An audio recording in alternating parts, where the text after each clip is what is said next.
Welcome to She Became Visible. I'm Renee Steelman, your host, and I have for today my guest is Britt Hartley. If any of you are familiar with the Almost Awakened podcast, you will know that Britt is the co-host of Almost Awakened, and her and Bill Reel. It's such a nice, refreshing oasis of podcasts to listen to if you have deconstructed from a fundamental religion and you are struggling to remember who you are, discover who you are, or find out how you even land in this world without that laid out plan that was given to you that you accepted for all those years. But Britt and Bill both have a way of just their voices are very calming. So even if you didn't hear a thing they said, rather than listen to ocean music or chakra anything, sound bowls, just turn on Britt and Bill. It's the same as a sound bowl. It's even better. So Britt, thank you for taking time out of your day. And I'm going to let you introduce yourself. I love you guys. Go to her website. It's no nonsense spirituality.com. And she introduces herself on there. And I love the way you describe your about. But because don't go there now. Everyone's going to stay right here and listen to us. Just give a brief introduction to who you are and why you became such a Zen shaman for all of us. Zen shaman. It's so nice to be with you, and it's so nice to be on this podcast. I hear great things about this podcast, especially for my female clients have mentioned this podcast. So I'm so honored to be here today. And yeah, my name is Britt Hartley. I live in Boise, Idaho, and I have, a long story like anybody else, and we can go into that as little or as much as you'd like. But essentially, I had a faith transition at some point in my journey. And kind of when you get through that phase and you realize for a lot of people, for me, it was polygamy. It was about 12 years ago. That was my kind of big faith transition. And that, rocked me like it did a lot of people. And so for a couple years, I was, there wasn't all these cool podcasts and TikTok. It was much harder back when I did it. These kids can deconstruct so easily now. Walked a mile in the snow both ways. Oh my gosh. I was reading microfilms. I mean, it was not as easy back then. No. But eventually after some time, you kind of say, okay, I've processed this. I kind of have a sense of the Mormon story and my part in it. What's next? And that's the part that I really love playing in, and that I still continue to play in. So the podcast that I do with Bill is Almost Awakened. And essentially, even though we both come from a Mormon background and we have, in other spaces, we'll talk about Mormonism. This podcast is really just for, okay, what's next? Mm-hmm. And so we're really having fun talking about, okay, if you've spent time studying Mormon polygamy and you've done that whole dive and you've listened to 8-hour Mormon stories podcasts, and people kind of go through that phase. And then the what's next is, how do we take this baby, which I would say is spirituality, out of the bathwater, right? There's religious trauma, especially for women. You've lost your voice at some point, probably when you were a child. There's there's lots of bathwater there, right, that we can wash away. But there is a baby in that too, right? And so that baby is, there's rituals. Those are scientifically helpful. What do we do about death? What about morality and ethics? What about your story? What about your meaning and purpose and community and shadow work and inner child work and awe and transcendence? There's science behind a lot of those things. And so when you walk away, if you choose to either nuance or walk away from a religious tradition, there's a lot of things that will need to be replaced, or there's a baby to hold on to and not wash away, or else you're losing a lot of tools.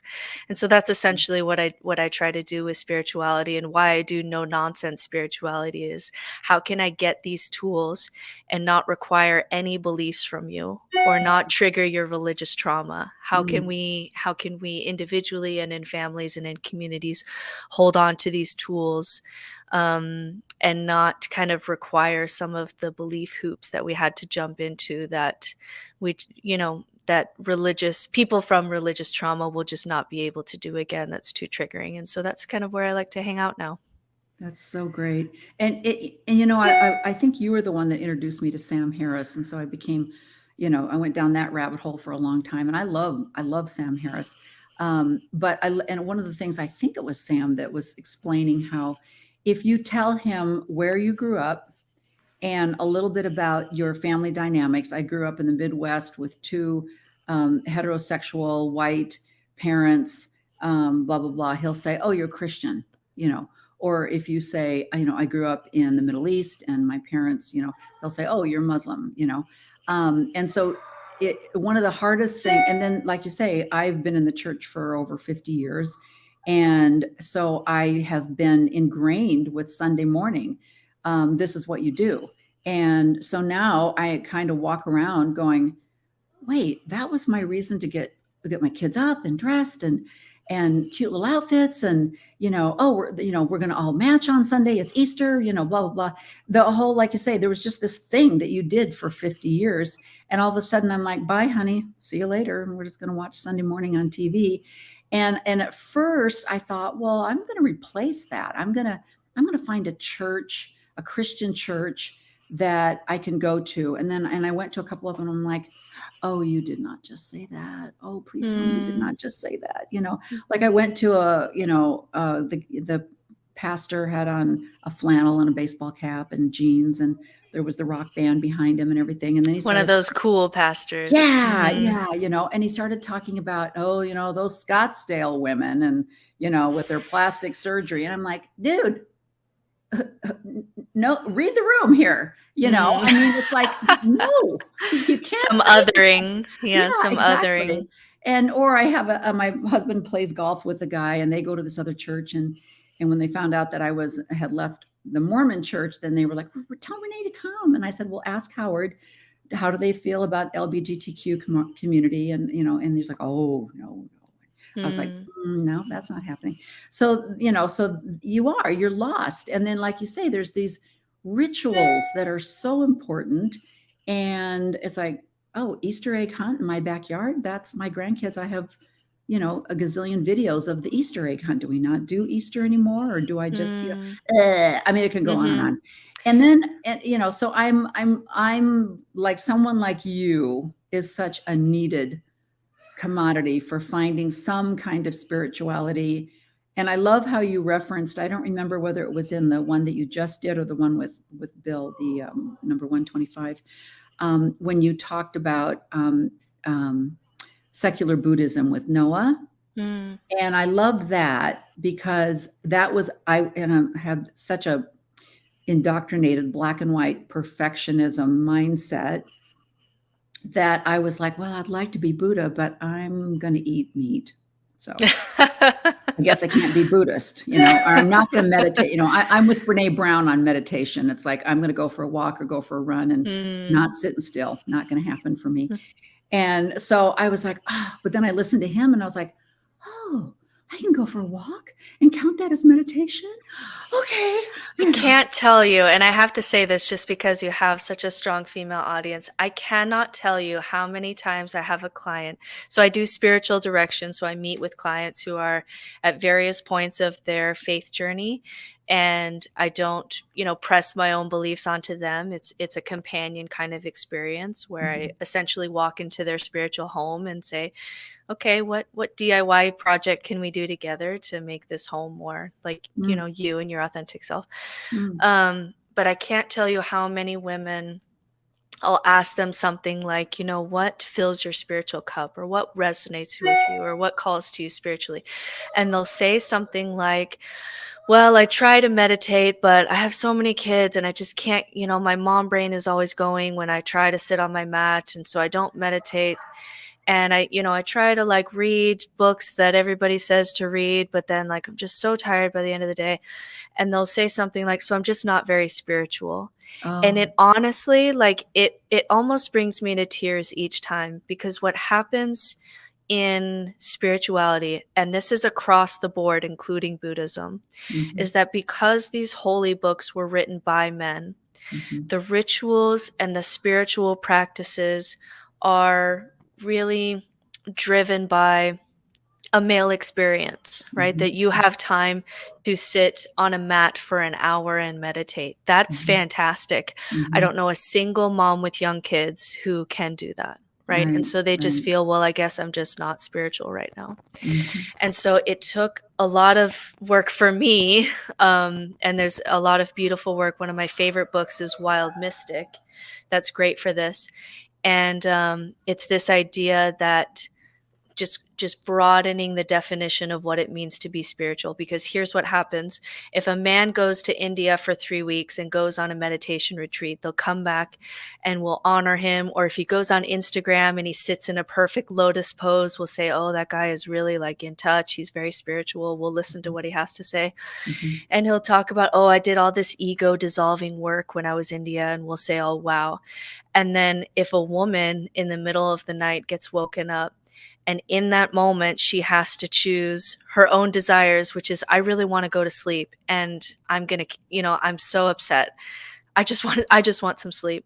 Mhm. But the child has thrown up on the floor and it's the middle of the night. And she chooses in that moment love. She Mhm. chooses to show up for the child and comfort the child and clean the floor in the middle of the night with no one noticing. Mhm. And the sad thing that breaks my heart is we'll see the guy doing ego dissolving meditations in India as spiritual work, but we'll expect a woman to do that and not recognize it as spiritual. Mhm. Not If you want to know what ego dissolving work is, ask a Mhm. mother who gets up in the middle of the night and cleans up poo. That'll Mhm. dissolve your ego real quick, right? That's choosing Yeah. love in an amazing way. And so some of this work, as we're coming from, if you're coming from a religion where the holy books were written by men or some kind of patriarchy, is redefining what spirituality looks like from the female perspective. A lot of that Mhm. has to do with our work in our families. Mhm. Why is it that a sacrament is a ritual, but me making a meal for my family and connecting with them, and then ritualistically kind of cleaning off the counter the way that I always clean off the counter? Why is that not a ritual? Mhm.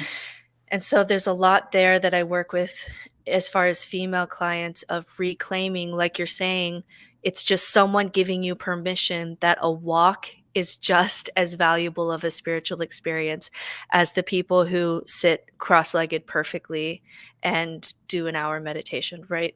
And so a lot of that is just reclaiming the female experience. And it's Mhm. something I'm super passionate about, because it breaks my heart every time a woman says, I don't have a spiritual life. And I Yeah. see it everywhere, but they've never gotten permission to claim that.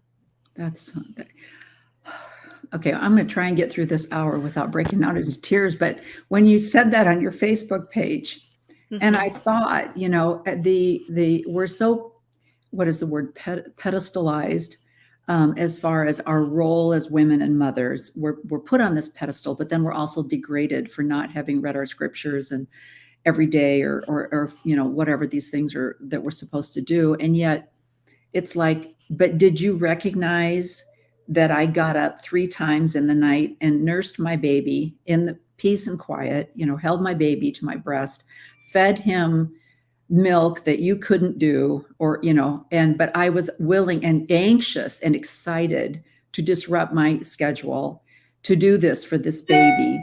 You didn't recognize that as just as much as like you say, going to your priesthood meeting, or as President Nelson, going to his priesthood meeting and then going home and feeding the women that were making donuts so that they Right. could feel the spirit. And it was like, that's the kind of stuff that just completely drains women of their self-worth, their value. They just think, oh, I guess I have to do more. I always constantly have to do more. Where all this guy had to do was get up, put on a tie, and go sit in a pew. And somehow, Right. he's, so when you Right. And said we that, listen to them. yeah, it was like, oh, thank you for acknowledging. I knew I loved that, but I didn't know that it was sanctioned or authorized as spirituality. I wasn't given permission to accept that. So that was a lot. Yeah, and you and I talked about that a little bit because you reposted some of that with your son, Yeah. and it really touched me when you posted that. It brought me to tears because the thing that is so hurting about watching Mormon women, even in leadership, is that even if we were to get a general conference where the women speak mostly, you know, Hmm. some people say, you know, let's just give women equal time or more time, you know, Hmm. and I get the sense that that wouldn't do anything, that wouldn't change anything because the women who are in those positions of leadership get up on the stand and then they quote men, Right. not their own experience, not other Right. women. Right. They quote the men. And Yeah. so it's a woman who is echoing this kind of male experience or male spirituality or doctrine. And so it wouldn't matter if we got more time because the women who had a different kind of spirituality, a really feminine spirituality, were never given permission, were not seen, didn't feel like they had a space there, and they left a long time ago. And so Mhm. it makes me, you know, so when I'll hear feminists or people say, let's just give the women more time. And I'm like, that's not going to do it. What would That's they not going to say? do anything. What would they Yeah. say? They're just going to repeat everything that's already being said. Right. So something deeper has to go on, which is women claiming their spirituality. And that that takes a little bit of work because again, if the books are written by men, Mhm. there's no space for honoring getting up in the middle of the night and people recognizing that that is a deeply spiritual experience, where you have to choose love, where you Mhm. have to listen to your body and tell your body, I'm going to do this even though you don't want to, or even Yeah. when it hurts, or I'm choosing love, right? There's all these meditations where you choose love and you kind of let go of your ego and do all these things. And women are already doing this. But again, like you say, because we expect women to do it, we don't validate the hero's journey that mothers go through. We just Right. expect that everyone is a natural mother. And then we Right. wonder why mothers are at home depressed, Mhm. feeling like they're not enough, and all these things that we all experienced as mothers with young children when you really lose yourself in that process. And Right. yet it's not valued as a journey. It's just something expected. And that really breaks my heart. It really does a lot of damage. Yeah, it does. So tell us how you went, because I love the fact that where you are today, your spiritual journey started out with someone who had a disconnect at a young age, which I am like, well, no wonder she is who she is, because at 16 you recognized I'm not comfortable with this. I think you mentioned that the standards for youth book had come out and you read it and you were like, struggling with this one a little bit.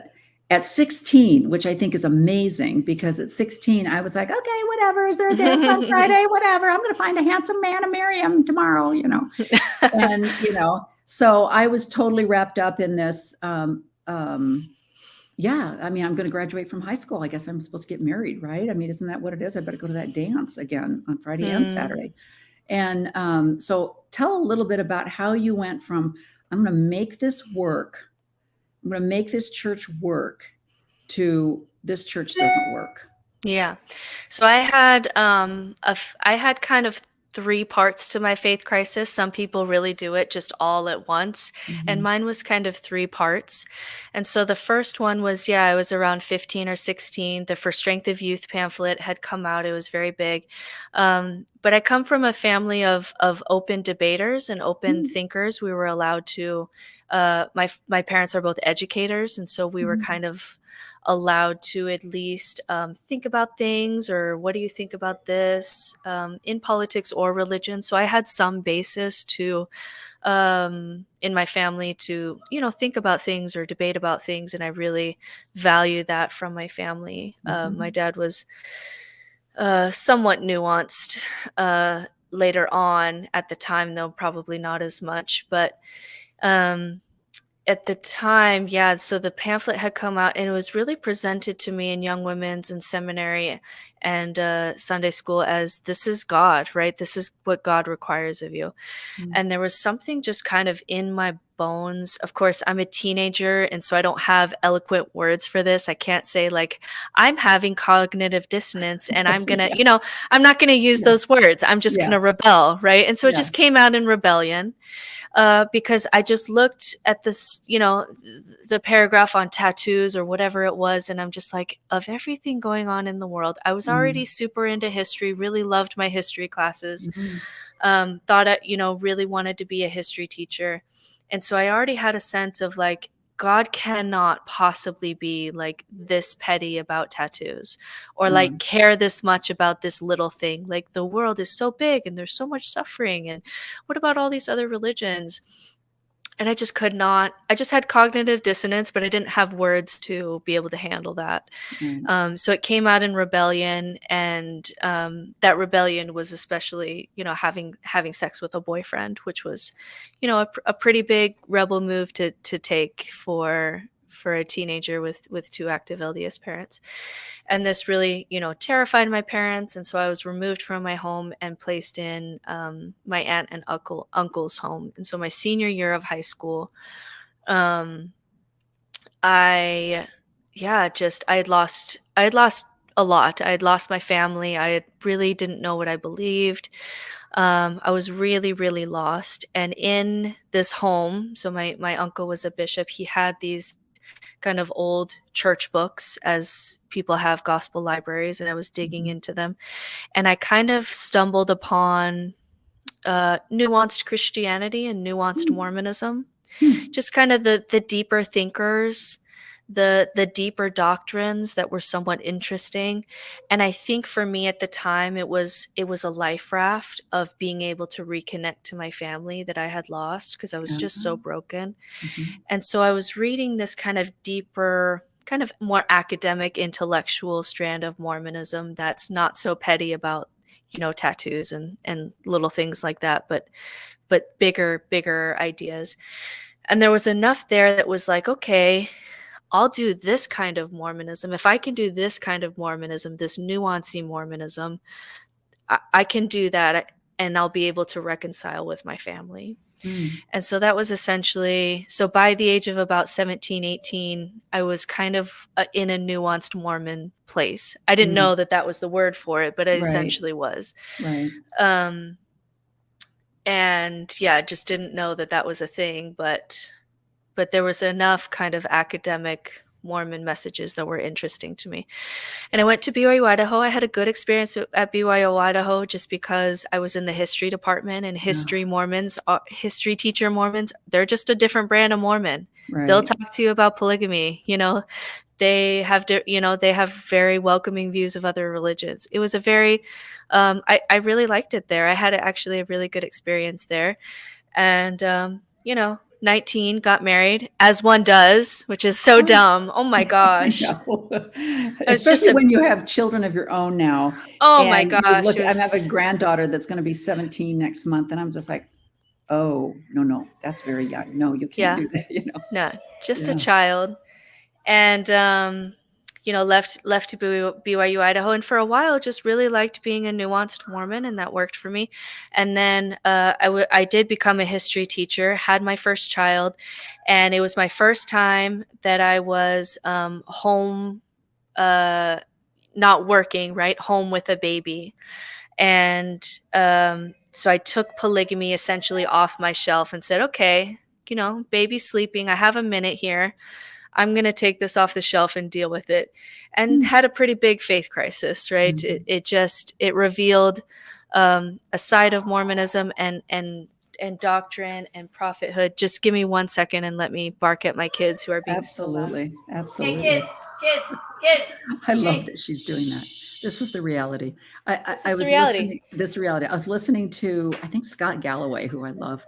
And he was saying how when people talk about how at your funeral, people are going to talk about what you did for them or how you made them feel, and it's the little things in life. And he was just saying, why do football players, who have just torn their ACL, they're like, mom, mom, mom. It's like, because the moms did the little things.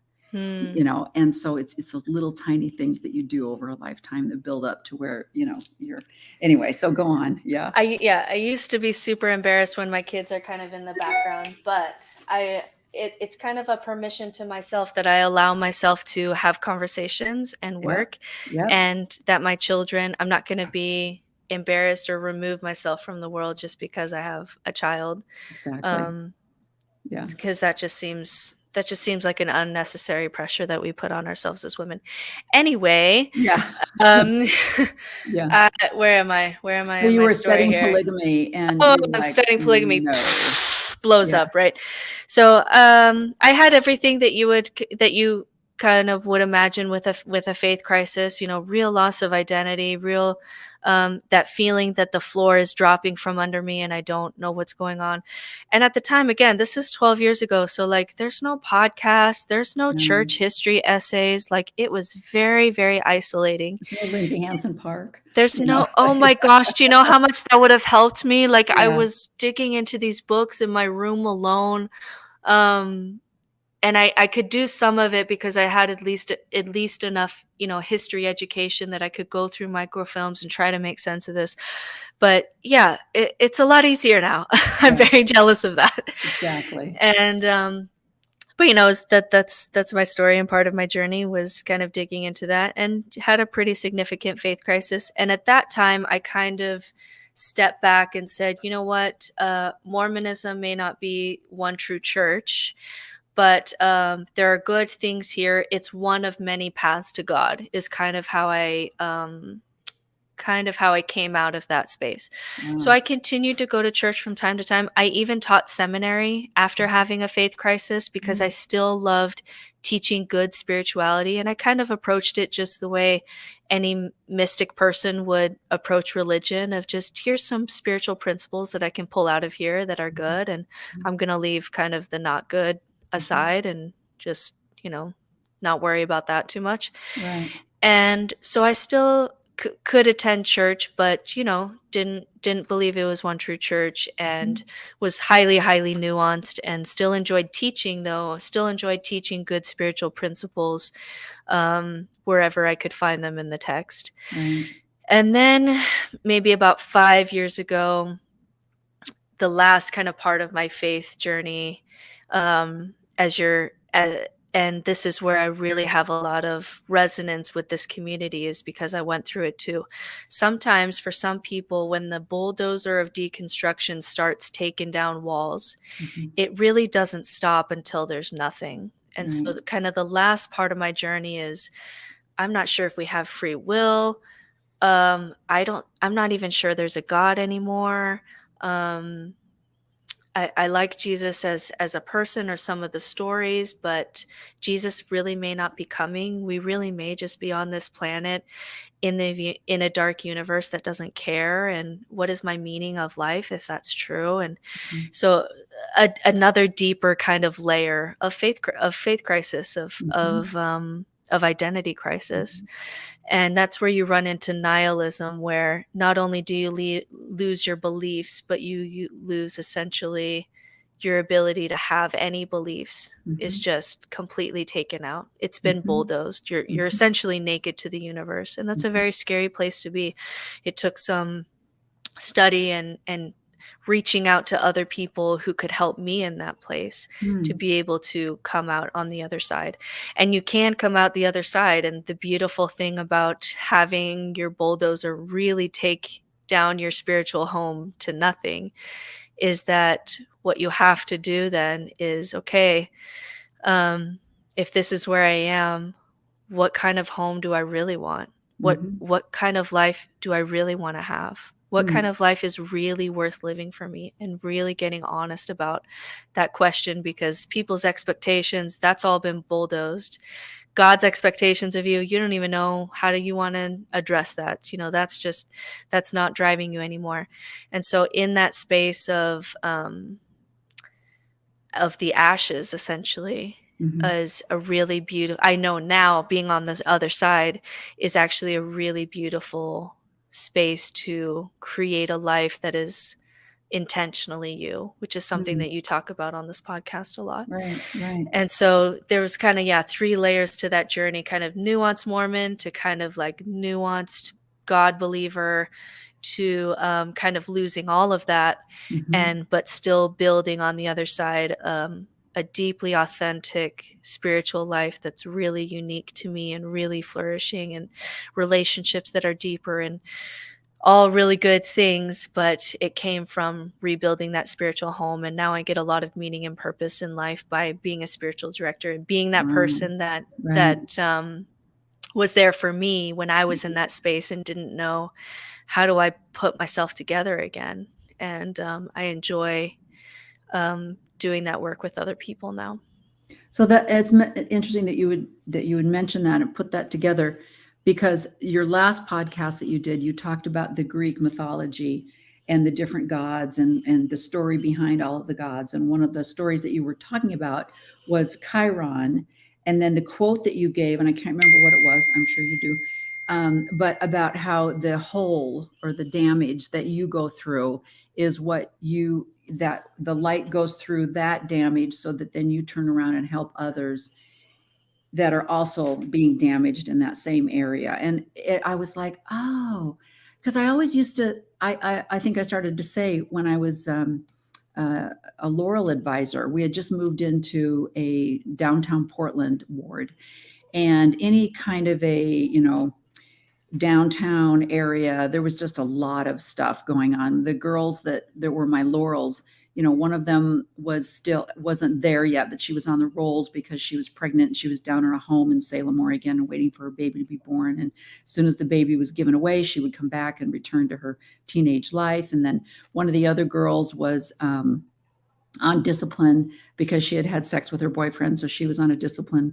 And one of the girls came from a home of 10 kids with a father who, couldn't support the family. And, she had to, everywhere she went, she had to bring all her belongings with her so that her brothers and sisters wouldn't steal them. And the bishop's son was going through drug stuff. And it was just one of those, okay, there's a lot of stuff going on in this ward, And, but I just remember that when the one girl had gone through what she had gone through, and so then she wanted to then become a drug and alcohol counselor because of what she had experienced. I remember thinking, is that the best thing for someone who's struggling with drugs and alcohol to be a drug and alcohol counselor? But then when the way you explained it, I was like, of course it is. That's exactly who you want to be your counselor, Yeah. And, or someone that I had a friend that is just going on his fun little, I'm a lawyer, I have a great family, we have a house in Hawaii and everything's great. And then he had a heart attack. All of a sudden he's working for the American Heart Association and he's doing fundraising and stuff. So, one of the problems with trying to run a nonprofit is that's what everybody does. They go to the nonprofit or the charitable service that resonates with them because they have a child or they had a dad that had cancer or leukemia or whatever, St. Jude's. And so it's really hard to get people to, no, I know you love your puppy, but don't give any more money to that. Give it to me, But that's where your heart goes, is where you've been damaged and where that hole's been made. And so that's what you did with your spirituality. You mentioned in your thing that you had theological. So then did you go back to a theological program to study? Yeah. So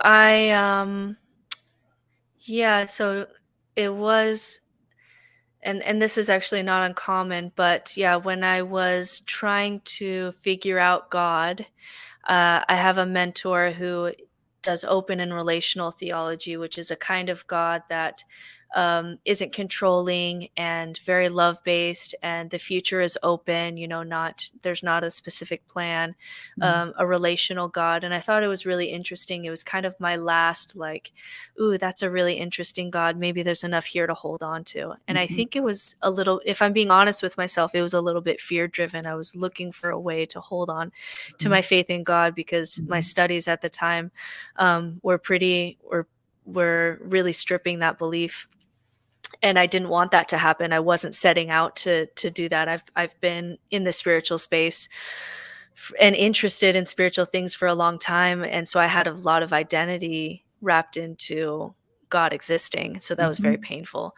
But Mhm. yeah, so after kind of my second faith crisis, when I'm trying to make sense of God, I do go back to theological school, and I have a master's degree in the future of American religion.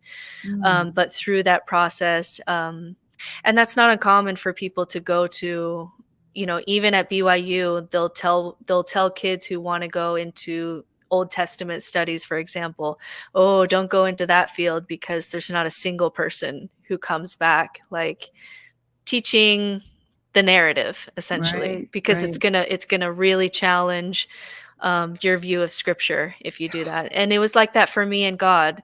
Yeah. um, Theological, and not for everyone, but theological school and working with these deeply ended up uh, accelerating my beliefs in God that were fading for me. And when I say the word God, I mean an actual being, not some people redefine God as transcendence, or a feeling of love, or a feeling of connection, or a ground of being, and I'm okay with using God in those ways.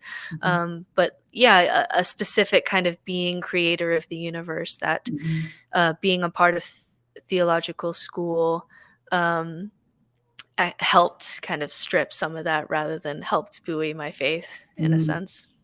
So do you favor one belief over another one right now? Currently, would you call, if someone said, what faith do you follow? Do you say, well, I'm Buddhist or I'm Hindu or whatever? Or do you just say I'm spiritual? Yeah, that's a tough one. I do have some titles. I mean, I'm an ordained Sufi, and a Sufi is the mystic form of Islam. Mm. And I play in Christianity, and I play in Mormon spaces, and I play in secular spirituality spaces. So I play in all the playgrounds, and I'm Mhm. comfortable in playing in all the playgrounds, and adjusting language, because this is just a human experience, and Right. spirituality is a human experience.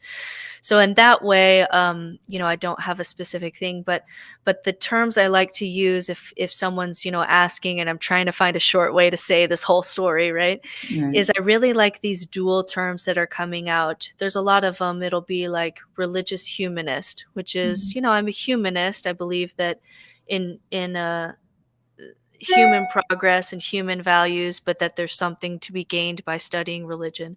Mm. Or atheist mystic, Mm. or rational mystic, or there's these kind of dual terms that are coming out that I find really interesting, of like, I'm skeptical about the God thing and the next life thing. I have some skepticism. I even have some religious trauma around those things. Mhm. But spirituality is super interesting to me. I consider myself a spiritual person. I have spiritual experiences. I study rituals. I participate in rituals. I have various kinds of contemplation practices, right? And so, kind of those dual terms are probably the best space for me, of just, I'm skeptical in the God area, but very, very open to how can we dig out these tools of spirituality that are just really helpful, really, Mhm. really helpful, and really beautiful parts of being human. So, yeah, mystic atheist, Yeah, I love that. I maybe. love that. Isn't that funny? Because and I don't think I had left the religion when I think it was just because I moved to Arizona, and you move to Arizona and you have to start collecting crystals. I think there's something in the law that Yeah, says that. Oh, you're only yeah, 2 hours away from Sedona, get a crystal, yep. Hmm. And so I did this course on crystal study, and I realized I didn't have enough space in my brain to remember what all these crystals were and what they were specifically, and there were too many. Like I thought, oh, okay, the green one is a such and such, and this is for that chakra. And there's like, oh, but there's 4 different greens, and you have to know which green one is. I'm like, oh yeah, I can't. I have time in my brain Yeah, for so that. keep going, and then I have a No, response that's to that. all. But that, Yeah, so it's but like, okay, I have so my when crystal, but when I'm I like, say, I'm skeptical to beliefs, but I want the spiritual tool, I do that with New Age spirituality also. So New Age spirituality, the tarot cards especially, I don't think mm, most parents realize, how much their kids are getting spirituality from TikTok tarot readers. And mm, so I'm interested in in paganism, I've participated in various pagan groups here, and crystals and tarot. And so what I'm always trying to do, and again, this is just my personal approach to spirituality that feels safest to me and also feels really safe to people who have religious trauma, which is, okay, what is the tool? What is happening here? And how can I access that tool with as little demands on my beliefs as possible? Hmm. So you can, for example, I have a friend who does tarot, who I really resonate with, because she's not too woo, where she's trying to convince me of things where my brain just can't go with her, and then Mhm. I kind of shut down. But if you flip a tarot card and it's something like a phoenix, and it's like, okay, what in you right now needs to die so that something else can come to life? Mhm. That is an amazing question. That's a Right. fantastic question to ask yourself at any time. That's a Mhm. fantastic question to talk out with someone else who can hold space for that. Mhm. That's a fantastic pattern to look for in your life, because now your brain is kind of primed to be looking for that pattern because you've Mhm. just been talking about it. So that's the tool, right? There's something happening there, with symbolism, with archetype. It's a conversation between your conscious and your subconscious. There's Mhm. a lot of science there. Carl Jung, there's a lot there. Mhm. Now, I want to get that tool or get that practice or get that experience. And I don't want to have to believe that the universe spun in such a way that I drew that card and I could only have drawn that card today. Yeah. Yeah. Because now that requires me to do a lot of belief work. Now I have to have a whole grand narrative of the universe, and I have to understand it all. And I have to, the universe is just kind of spinning just for me, Mhm. and there's a lot of science in there that just really breaks down when you get into it. And so, again, it's no matter what the religion is or the spirituality is, including new age, it's like, what is actually happening at the root level, and Mhm. how can I get that without having to believe in horoscopes, which is difficult for me. I can't get Mhm. there scientifically. Right. Crystals, there is such ritualistic power in, you can do this with anything. you can Mhm. you can pick up this pen and say, this is my forgiveness pen, and when Mhm. I feel like I need to forgive people or tap into that, I hold this pen and it prompts me to go into that space. Does that work? Absolutely, it works. Right. Scientifically, rituals will speed up the process of whatever you're doing, processing something, or getting into a brain space for something.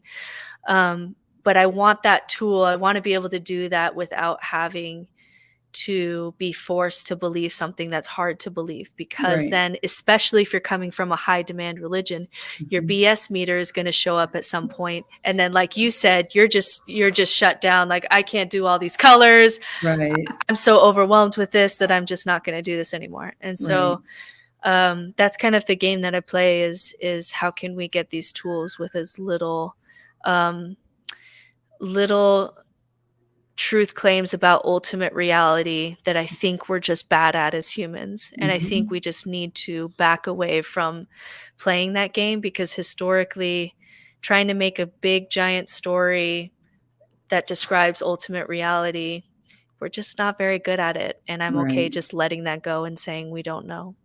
Right. I love that analogy because you're right. Like if I choose to carry a lapis stone to a speaking event because that's supposed to be my voice chakra, whatever, it's like, great. What's it going to hurt for me to have a blue stone in my pocket if if that just gives me the anti-anxiety, that's the anti-anxiety pill that I choose to take is a blue stone in my pocket. And what's the harm in that? And then I'm like you, it's like, and there was a wonderful lady that knew her horoscopes, and she was doing the whole Mercury's and Venus passing through, whatever. And I was just like, you lost me 45 minutes ago. I don't know what you're talking about. And I just don't have any brain space left for that. But Enneagrams, I like that much better than giving me a Me too. horoscope, Yeah, me too. because I can see that more in this, just these patterns of similar people and, this kind Yeah, of and stuff. Enneagram is great because it doesn't force you to believe anything. It's like, here's a tool Mhm. of, when you're younger and, we've noticed patterns when people are seeking for love and attention, or they're wanting to deal with their own pain or rejection. These are kind of human patterns. And I love doing Enneagrams with people.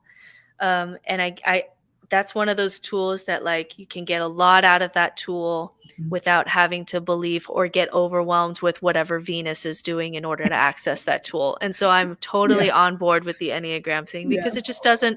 it doesn't make any big truth claims. And so I can Yeah. use it as a tool, and I enjoy that tool too. So what And Enneagram are you? well, I think I'm a 3. Hmm. What about you? I'm a 4 with a 5 wing. So Yeah, a that deep thinker feeler. yeah. I suspected that. I thought, I bet she's an Enneagram 4. And, and my husband is definitely a 2. I mean, the guy Hmm. would like stripping off his clothes to run across the street and change somebody's tire and give him a coat. And, it just makes him My so husband's a happy. 3, and he's a goal setter, go getter. Yeah, Yeah. it's so funny. But the thing I like about Enneagrams too is that it does show you the shadow side.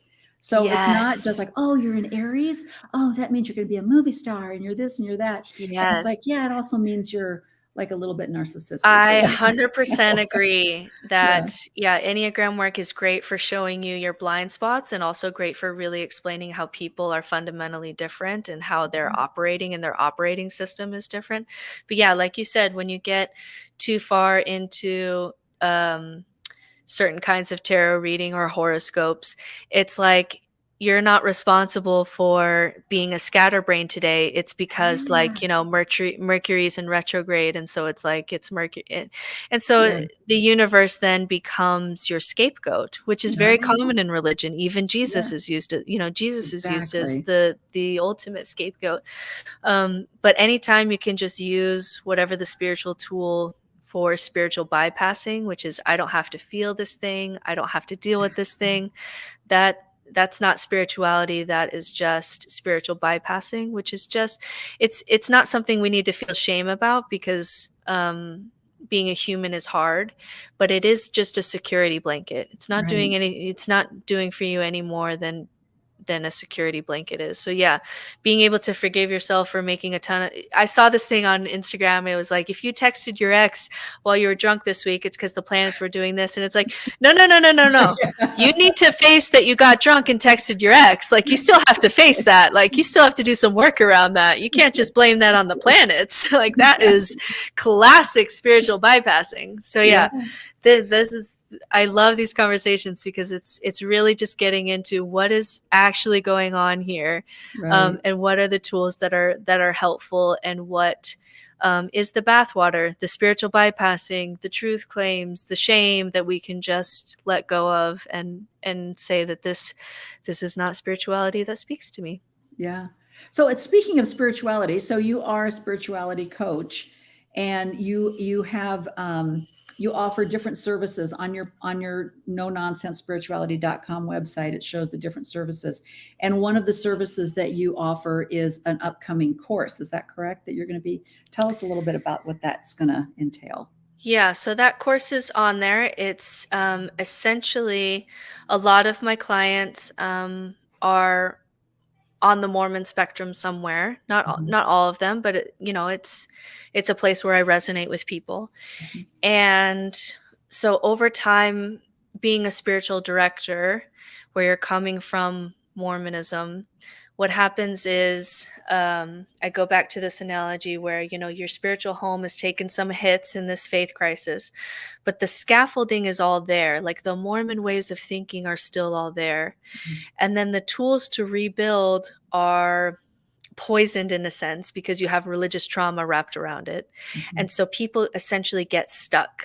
It's stuck in this, it's like a building where the walls are down and the scaffolding is still up, and they can't move forward, right? Mhm. There's these common places that people get stuck. And so what I was doing is, if I were to work with a client over a year of, like, let's rebuild this together, there were things that I was essentially doing with everyone, because it's just something that we're going to have to do and address.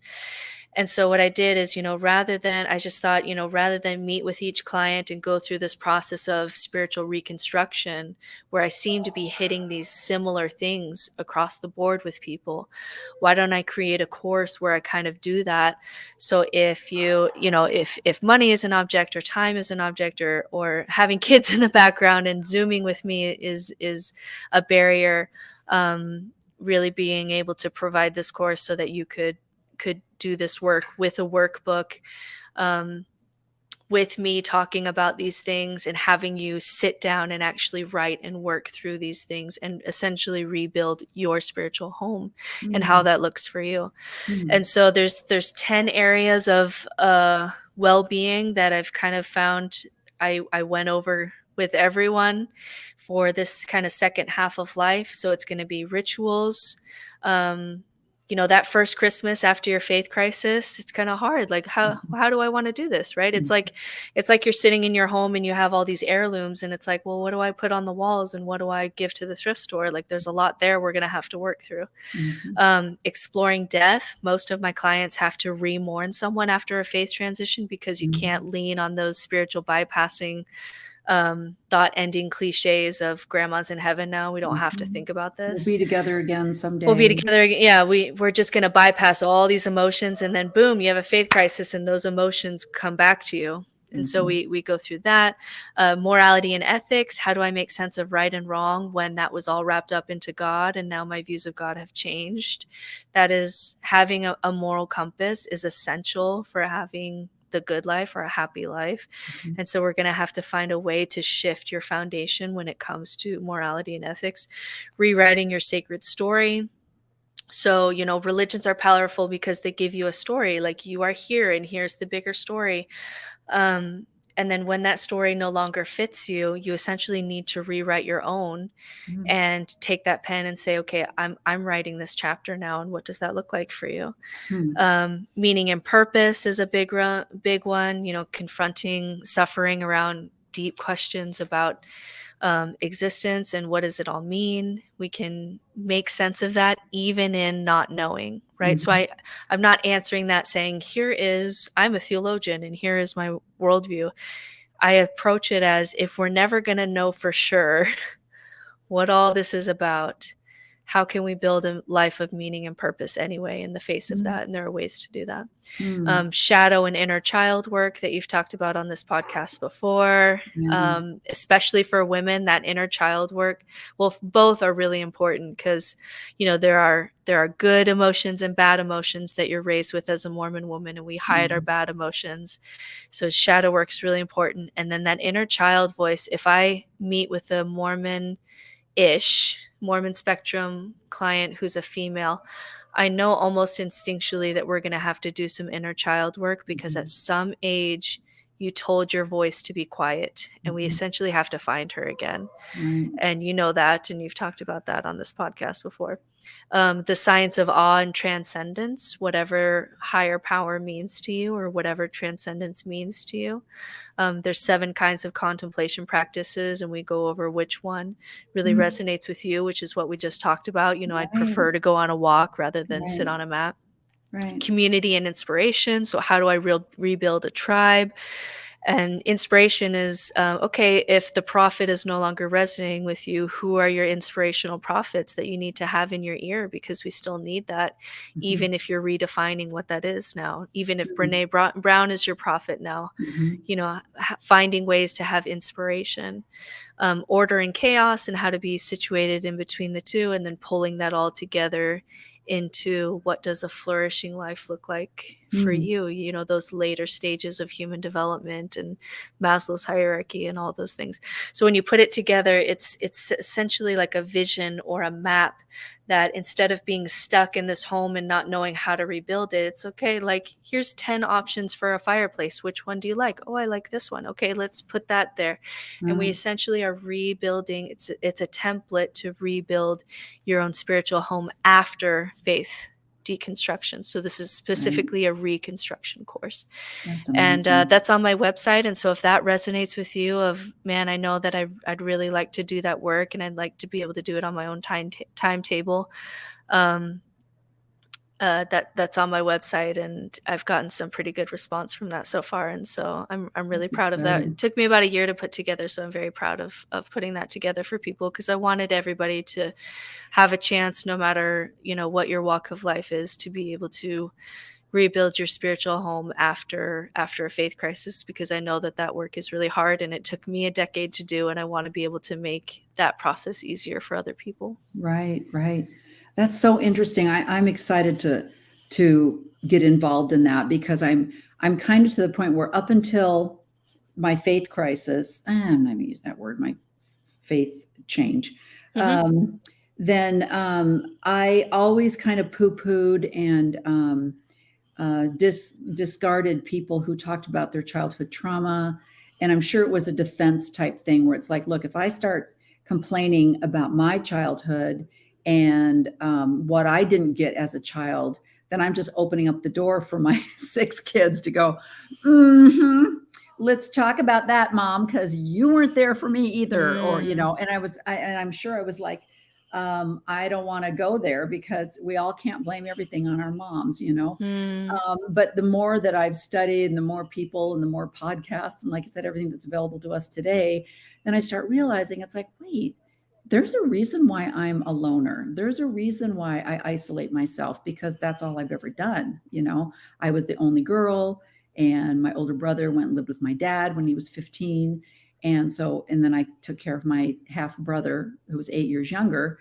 And so I spent a lot of time in my head Mm. and in my Beach Boys albums and pretending and this kind of stuff. And so I'm still doing that. And so I was like, oh, and you're talking about feelings and the ability to express your feelings. And I'm like, yeah, we didn't do that. And I didn't do that well with my kids either. And my girls, I know, are doing such a better job as far as being able to communicate with their kids and stuff like that. So it was almost a fear. It's like, look, if I let myself go there, and then I'm going to also open the door for my kids to go, and this is what we Mhm. didn't get. And I was like, no, don't Yeah. do that to me. I can't do everything wrong. I have that favorite part of that movie, the Birdcage, when the mom is like, somebody has to love me best. Mm. So, but that's just part of it. It's part of the That is deconstruction. part of it, and that is Mm, where, therapists are fantastic, and I refer people to therapists when I'm like, "Okay, we're getting to an area that's outside my training." I wouldn't do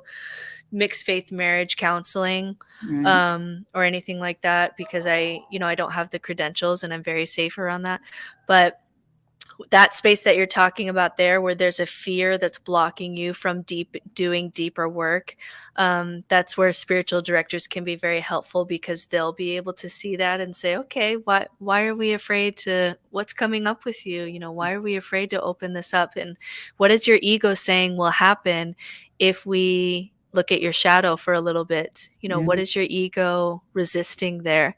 And Yeah. then having that, by giving it some words and kind of holding your hand in the process, that's where spiritual directors, I have my own spiritual directors who continue to do that process with me, and then I enjoy doing that process with other people because it's a lot easier to do with someone else who can see that fear a lot more Yeah. clearly because they don't have their own ego wrapped up into it and their own blind Right. spots, and so sometimes someone else can see that and be able to kind of walk you through that versus trying to do it on your own, where it's like you're playing a game of hide and seek with yourself. Yes, Yeah. 100%. Mhm. Absolutely. Oh, I'm excited. Well, this is just going to be, I'm sorry for you because, I'm going to be working with you soon. And, Very excited. I'm very excited. It's like, how much time is a session again? You're going to be like, and that session is over. Please go away. But it is something that, you have to let go of and delve into to find the peace and the to be like you're saying to be able to. And I love that analogy as an interior designer. It's like, look, this place just has to go down. The whole place has to go down. Mhm. We can't just redo countertops here because turn around, look what you got looking at you as those old cabinets. So the whole Yeah. place has to go down. So that's a great analogy for me anyway. That's good because, Um, yeah, if you were looking at a tumbling, asbestos-filled apartment and someone's just saying, "I'm just really struggling and I feel like I'm hitting rock bottom," and then what's going to happen to me? If you're an interior designer, you can say, oh, we can build something better than this. Like, it's Yeah. okay. Some walls are going to have to come down, and that's going to hurt. That's going to feel very vulnerable to not have some of these safety things. But man, we can rebuild something so beautiful here. And Yeah. that's the benefit of doing this fear work, which I do with everyone, including myself, and that my spiritual directors still do with me, is that getting getting to those fears that are driving your behavior is really the key to ultimate freedom that you can have as a human. That Right. I'm not being driven by my subconscious fears. There's usually four: death, isolation, meaninglessness, freedom. Um, and so digging into those deep fears are the way that you really mindfully create a life that isn't driven by fear, but driven by love and purpose and meaning and what you want to do with your life experience. We may only have one, you know? Right. And that's where you can really tap into just a lot more freedom than I used to have when I was more driven by my fear of, I don't want to let go of God. You know, I don't Yeah. want to let go of this space with my family that I worked so hard to recreate, you know, when I was in high school, and I had to repair all of those family bonds, and that was so painful. And so to lose it again, and I was the first one in my family to step away from the church. um, you know, there was a lot of fear there, driving a lot of suffering. And so Right. getting to that root is really a path of a lot of freedom and peace. That's amazing. I love that those four things you just mentioned, and especially because I just watched a special the other day. They were talking about, oh, I love 60 Minutes Australia. It's so much better than 60 Minutes America.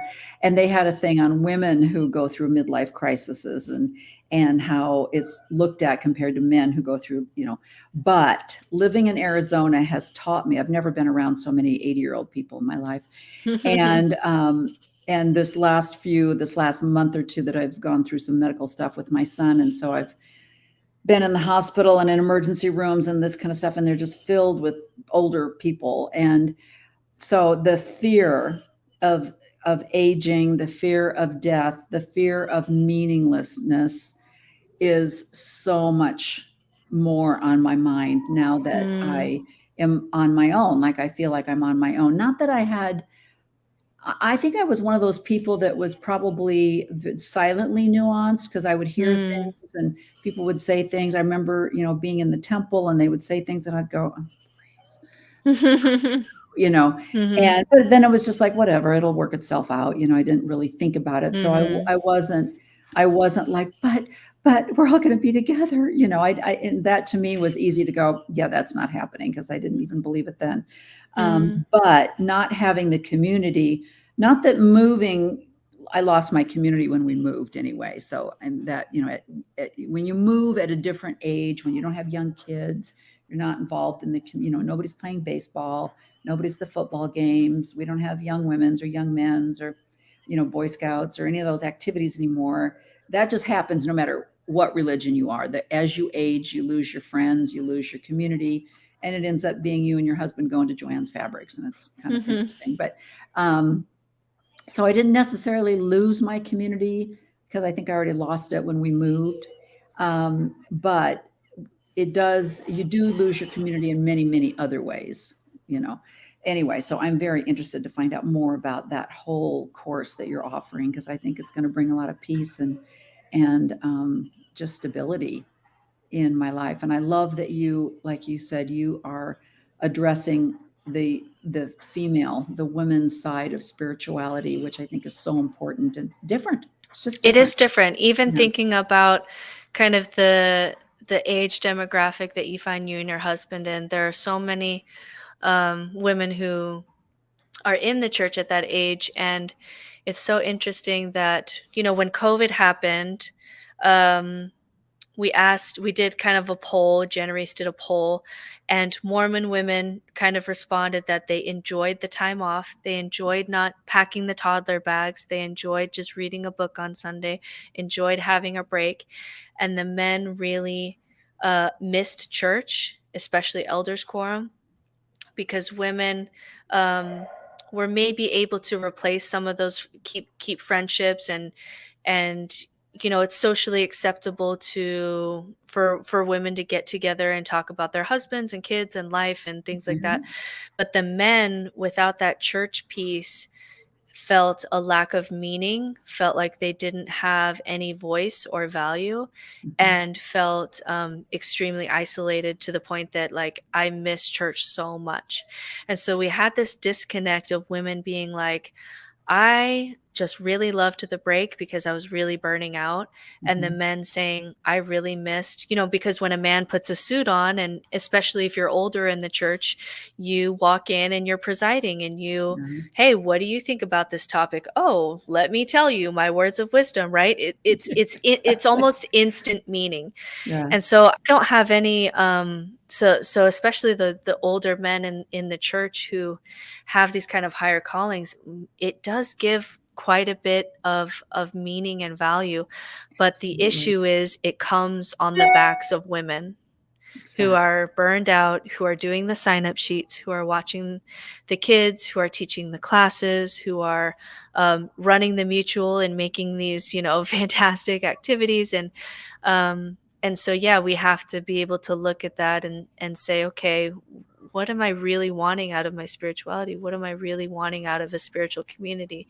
Right. Because these statistics are really just showing that the women are carrying the burden of unpaid labor and unrecognized labor also, Right. so that the men can have a place to feel really special. And that Yeah. comes at a cost for us. Yeah. 100%. Absolutely. And especially like you say, when you have authoritarian callings, and once a bishop, always a bishop. And so, and in the church, it's such a small community. You can go anywhere in the world, you're going to run into somebody that you knew, or in one of the wards that you've lived in some part of your life. And then if you were a man in authority, then to them you're like, bishop, oh my gosh, you were my bishop when I was in young men's. And I Mhm. mean, if that isn't Just just like a, imagine even going to church. Sometimes I play these flip games in order to, like, be like, wow. Imagine going to church and you're the bishop or you're the stake president, and you go into a meeting of just men, and they're talking about, I don't know, some topic, justice, compassion, doesn't matter what it is. And they all stop because they've been debating, and they say, well, Renee, can you pipe in here? What do you think about this? And they're all men just looking at you for your wisdom on what you've learned about compassion. And you get to share your little 5-minute piece. That would make you feel pretty special. That would yeah, make you feel pretty like, wow, I am just so wise, right? yeah, And yeah, but no, even on lessons of, love and compassion, things that so-called women are we're lauded. so Yeah, much better at, and all these things, yeah, you still don't get the opportunity to really speak in that way. And so no, it exactly. really requires women to get honest about what are you really wanting, and how Yeah, can you show up in the world vulnerably so that you can resonate with other people who are wanting that, and make a little tribe for yourself. yeah. That's so important because I mean, I remember telling my husband, I remember sitting in sacrament meeting and my grandson was living with us. And so, even though I've got 6 kids, they're all grown and gone, but I still have my one that I have to get dressed and pack a bag for and the whole thing. But and now I also have a grandson that's 8 years old, and I'm getting him dressed and packing junk for him. And the stake president was visiting, and he stood up at the pulpit and he said, whenever I think, oh, I'm just so tired, I don't want to go to church today, I look down and I see TJ and I go, you know what? If TJ can be here, I can be here. And I'm like, how do you think TJ Oh got here? my I mean, gosh. I didn't even get credit for that. It was like my husband sitting on Wow. the stand because he's in the bishopric. He left way early all by himself. And I'm just like, dang, we don't even get recognized for getting those Wow. people there. Yeah. And I just thought, wow, invisible or what? I mean, it was Yes, just it's amazing. the unpaid labor, and then the invisible, yeah, just the invisible labor, and how much wisdom you have from that experience, right? Yeah, That we could just tap into, but because women don't have that space, it's just wisdom that's lost to the community, and that hurts all of us. That hurts Yeah. all of us. It really does. Oh my gosh, Brittany, you are amazing. Well, everyone, once again, it's no-nonsense-spirituality.com. Get on her website. Almost Awakened. Do you have a like set time every Wednesday or Yeah, Tuesday? we podcast every Tuesday at 1 o'clock. Okay, okay. And it's live, but then is it Yeah. also then the next day or immediately put on Yeah, that day, Bill will do all the tech all stuff. the We were stuff? talking off air that he's so good Yeah, with the tech stuff. yeah. And so yeah, we're continuing to have conversations about what's next. So that maybe looking at our biases and really understanding that, or we looked at the bite model a few weeks ago, where we Yeah, understand cults and how to uncult yourself after a cult, and that was really right. interesting. And continuing to get bigger and guests in this space of spirituality, more like non-denominational spirituality, Yeah, because I right. feel like that's where we are. Mormonism is part of a bigger story of deconstruction, right? We're deconstructing a lot of things. We're deconstructing a Exactly. lot of systems and institutions. But part of that, and there's a growing group of nuns, NONES, of I don't Oh, have a particular religious affiliation. And so this movement of, this organized religion narrative isn't really working for me, but I'm not sure how to figure out what comes next. It's something that you are not the only one in that space, and Mormonism is not the only player in that space. It's something that's exactly. really a part of the time in history that we are in right now, which is we're Yeah, deconstructing, and we don't know how we're going to rebuild after that. right. But you do not have to be alone in that journey, because there's a lot of us who are in that place. And so let's band together and try to figure it out together. Exactly. And I love that. I love your episode that you did about the Gen Z Mm. and where they fall into deconstruction and faith and acceptance and what they're willing to put up with and not put up with. That was very interesting. Was that I'm part of the really bike one? Can't remember. No, that was its own. I'm really Okay. excited about Gen Z and working with Gen Z. Hold on. I gotta turn my Yeah. phone. Oh, okay. Hold on. Renee's got Hotel California singing in the background. Hold on. We got it. That microphone is really good. And it's like, where is my sound of my like, It's okay. yeah. This thought is interrupted by Hotel California. Okay. There you go. There you go. Best band in the world, people. Eagles. Go on. Yeah. I was raised on the Eagles. Yeah. I have a great love for that song. Yeah. Yeah, the Gen Z is super interesting. I'll be working with Uplift Kids, if people are familiar with that. I really want to work with them on developing some teen content, because you and I are in a space where we're talking about second half of life spirituality, and that's just where we are in our journey. But with teens, they still need first half of life spirituality. Right. And so when they're not getting that from the churches, even if they go to church, it seems like they're not really resonating with kind of this pew-based, worship. The question is, how do we give them all those tools that were helpful for our identity and our ego and our safety and our sense of self and our community? How can we get that to Gen Z, because that piece is really missing? So I'm really excited to explore that. Nobody's figured that out yet, but it's a place that, hey, like, I meet tons of parents who are like, okay, I really find myself, I think I'm a secular Buddhist, and I feel like I'm stable in my faith journey, but I have no idea what to do with my 16-year-old. I have no idea to have these conversations. I have no idea to model spirituality to them. This is just what speaks to me. Right. And so I'm really excited for future projects that will address that big need, because we have a pretty big generation of teenagers coming up that have a lot of anxiety, have a lot of they're dealing with questions of meaning and purpose far younger than we did. Yes. And so I have a lot of love for that age group. And when I used to teach seminary, and when I used to teach high school, I really love that age group. And so I hope to be able to do some future projects with that. That's so great. That's so great. Wow, wonderful.